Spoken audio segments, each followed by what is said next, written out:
And eto guys, eto grabe 'to, sobrang sobrang sobrang puro sobra na lang yung nasabi ko. Sobrang swerte, sobrang successful kayo mga ka-Pixie and sobrang dami ng rewards 'no.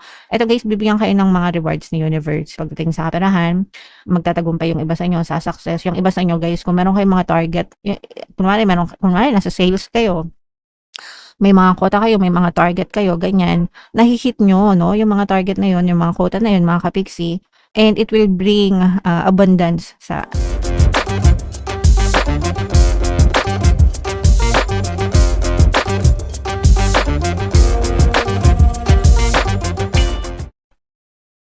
hello guys, hello Leo, welcome back to Pinoy Pixie Tarot. Ang pamagat ng episode natin for tonight is Money Money Come to Me. Ito yung ating money reading guys para sa Leo, Sun, Moon, Rising Sign, and Venus. So, unahin natin tong deck na to guys. Yeah, abundance, mga kapiksi, napakaganda. Repeat this affirmation lovingly and calmly as often as you wish. I have everything that I desire. My life overflows with abundance and I am open to receiving the gifts of the universe now. Truly believe what you are saying. So, ito guys, no, sample lang to ng affirmation. Pwede nyong i-pause yung video, screenshot nyo kung gusto nyo. Tapos, i-comment nyo na rin sa comment section mga kapiksi. I have everything that I desire. My life overflows with abundance and I am open to receiving the gifts of the universe now. So, yeah, guys, kahit anong klaseng money affirmation or affirmation when it comes to abundance, mga kapiksi, as long as nakaka-resonate kayo, as long as it feels good, sa inyo mga kapiksi, no? Dito sa channel natin, 3 affirmations guys yung palagi kong sinishare. Money, money come to me, palagi ako may pera, palagi ako nagkakapera. I'm the queen of abundance, I'm the king of abundance, okay? So, comment nyo na rin yan sa comment section. Sinishare ko yan sa inyo guys kasi yan yung everyday money affirmations ko. And sobrang nagbago na yung money flow sa buhay ko. Ever since I started consciously affirming, actively affirming guys, no? Kaya palagi ko kayong paulit-ulit na sinasabihan, guys, mag-affirm, mag-affirm, mag-affirm. Ngayon, kung hindi naman kayo marunong mag-affirm guys, I got you.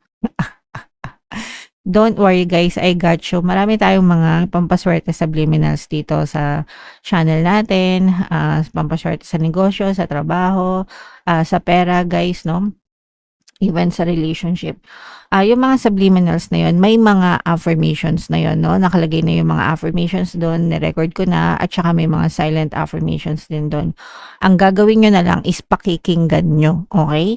And kung napapansin nyo guys, palagi ako nagpo-post ng mga positive feedback, success stories sa community tab natin, or sa post tab. Punta na lang kayo doon guys, basahin nyo yung mga nilalagay ko doon o kaya doon sa mga subliminals mismo, may mga nagko-comment doon, basahin nyo na lang. Super effective guys kasi nga punong-puno na yun ng affirmations, okay?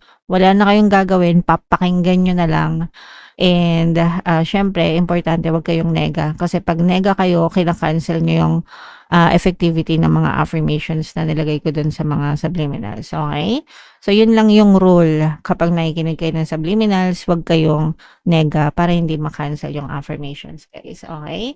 Alright. So, yeah. Ikaw, Kapiksi, meron ka bang specific na affirmations, money affirmations? I-comment nyo sa baba, guys, para mabasa din ng iba nating mga Kapiksi. Okay? Alright. So, yeah. Comment down below if naintindihan nyo yan.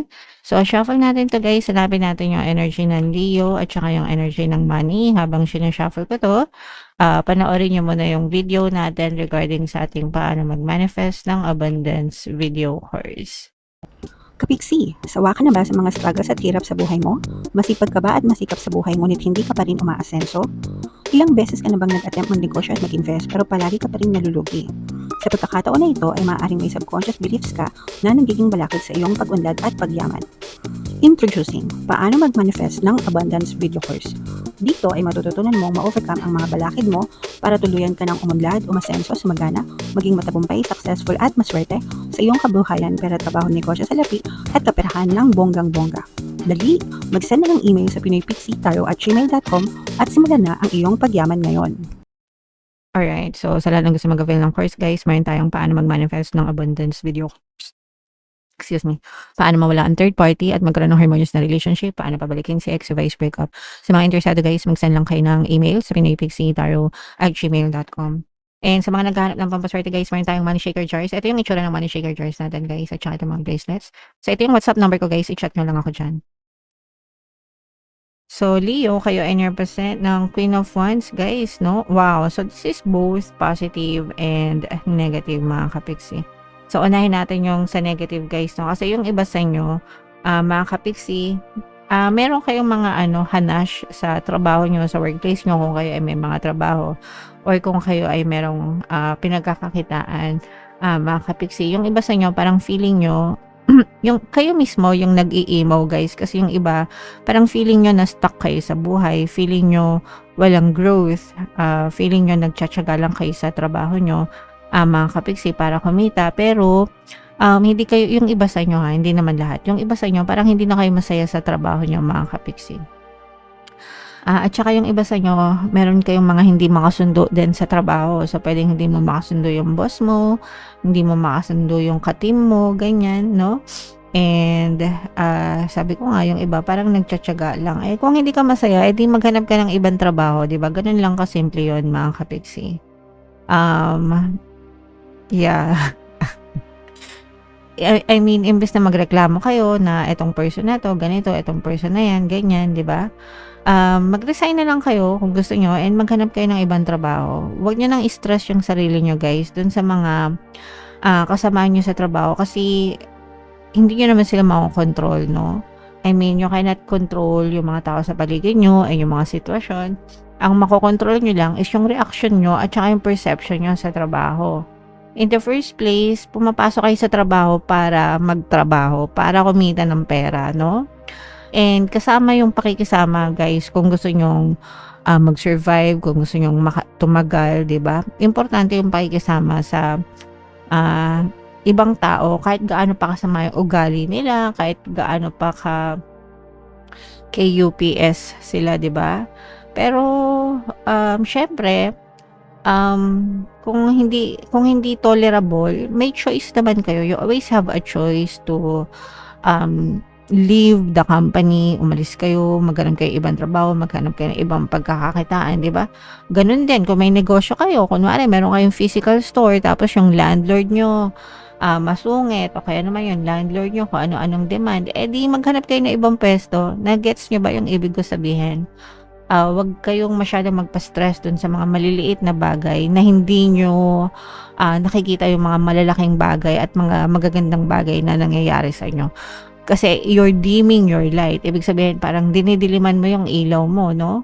So, make sure that you always stay on top of your thoughts and palagi kayo, guys, mag-focus sa positive. Iwasan nyo yung mga negative, mga kapigsi, kasi kayo lang din yung sumisira sa buhay nyo, guys. Okay? Alright.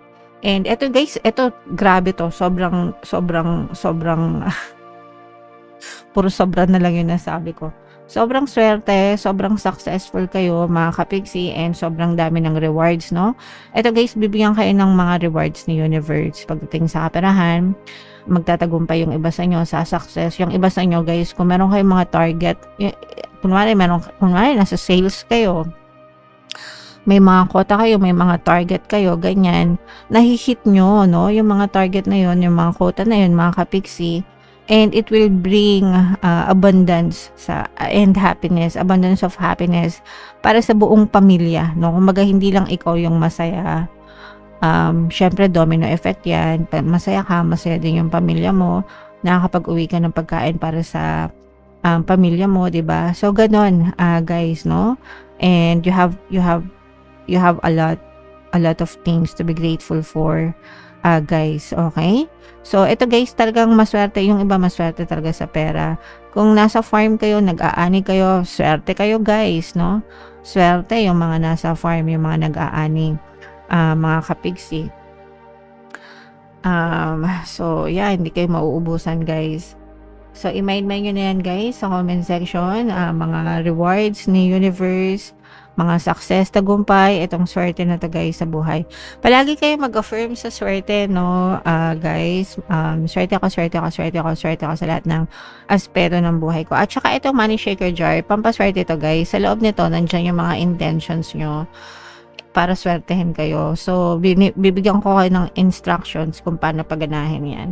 So, ang dami ng suma-success diyan guys 'no, kaya 'wag na kayo magpahuli, mga kapiksi. So, what else guys? Ito, maswerte kayo na may katuwang kayo sa buhay. Kung meron kayong katuwang, mga asawa, jowa, ganyan. Or mga anak guys. Yung iba sa inyo, hindi kayo swerte sa asawa, swerte kayo sa mga anak, mga kapiksi. Yung mga anak nyo, sila mismo yung nag-i-step up para makatulong sa inyo. Gumagawa sila ng paraan para magkaroon ng income. Tapos, tinutulungan nila kayo sa mga gastusin.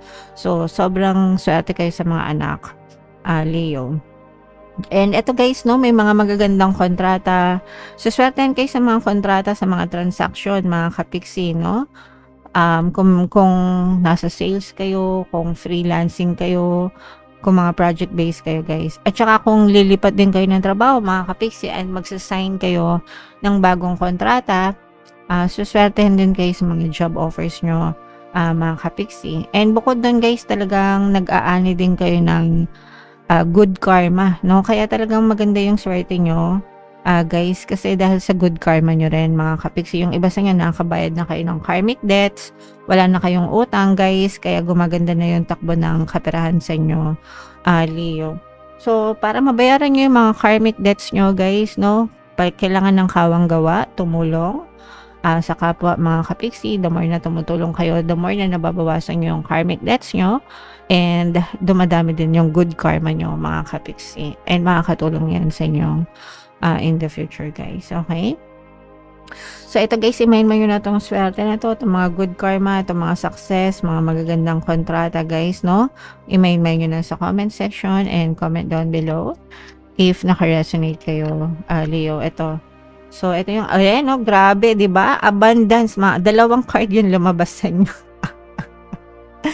Grabe, talagang hindi siya nagpahuli guys. Ito yung mga additional message sa inyo, no? Abundance guys, prosperity, no? Nababasa nyo ba? Prosperity, the universe is pouring its abundance out to you. Be open to receiving. Sabi ko nga guys, talagang suswertein kayo. Magtatagumpay kayo, mga kapiksi, di ba? And dahil sa mga good karma nyo guys, kaya may mga magagandang kontrata at mga magagandang deal kayo, especially sa mga nagnenegosyo or mga freelancers guys. Kung independent kayo, guys, no, talagang sinuswerte kayo ng bonggang-bongga, and talagang masagana, no?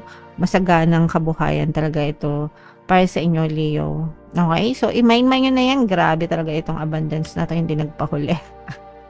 And ito yung reminder, no, to always be strong, mga kapiksi.